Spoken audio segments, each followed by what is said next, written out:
श्री कृष्ण वाणी आपके लिए प्रस्तुत है गीता ज्ञान सुगम भाषा में। ईश्वर करे मेरा लक्ष्य आपका महान अवसर बने।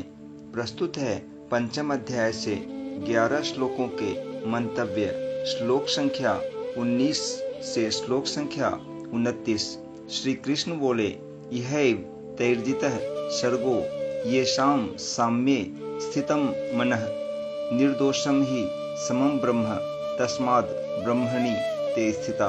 अर्थात जिनका अंतःकरण समता में स्थित है, उन्होंने इस जीवित अवस्था में ही संपूर्ण संसार को जीत लिया है, अर्थात वे जीवन मुक्त हो गए हैं, क्योंकि ब्रह्म निर्दोष और सम है, इसलिए वे ब्रह्म में ही स्थित हैं। जो प्रिय को प्राप्त होकर हर्षित न हो और अप्रिय को प्राप्त होकर उद्विग्न न हो, वह स्थिर बुद्धि वाला मूढ़ता रहित ज्ञानी तथा ब्रह्म को जानने वाला मनुष्य ब्रह्म में स्थित है। बाह्य स्पर्श प्राकृत वस्तु मात्र के संबंध में आसक्ति रहित अंतःकरण वाला साधक अंतःकरण में जो सात्विक सुख है उसको प्राप्त होता है। फिर वह ब्रह्म में अभिन्न भाव से स्थित मनुष्य अक्षय सुख का अनुभव करता है, क्योंकि हे कुंती नंदन, जो इंद्रियों और विषयों के संयोग से पैदा होने वाले भोग सुख इत्यादि हैं, वे आदि और अंत वाले और दुख के ही कारण हैं। अतः विवेकशील मनुष्य उनमें रमण नहीं करता।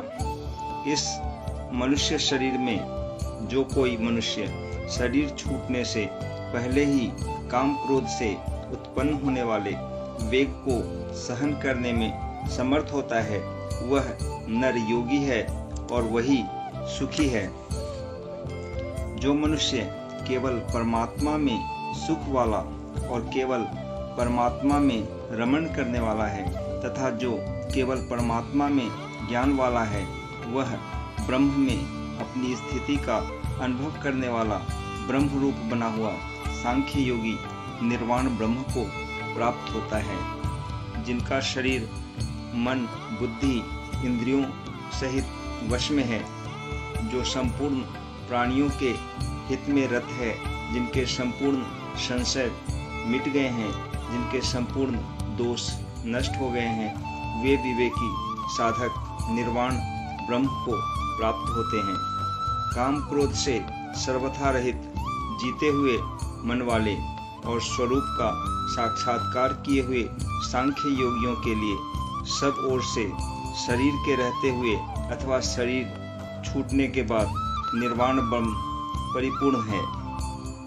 बाहर के पदार्थों को बाहर ही छोड़कर और नेत्रों की दृष्टि को भौहों के बीच में स्थित करके तथा नासिका में विचरने वाले प्राण और अपान वायु को सम करके जिसकी इंद्रियां मन और बुद्धि अपने वश में है, जो केवल मोक्ष परायण है तथा जो इच्छा भय और क्रोध से सर्वथा रहित है, वह मुनि सदा मुक्ति ही है।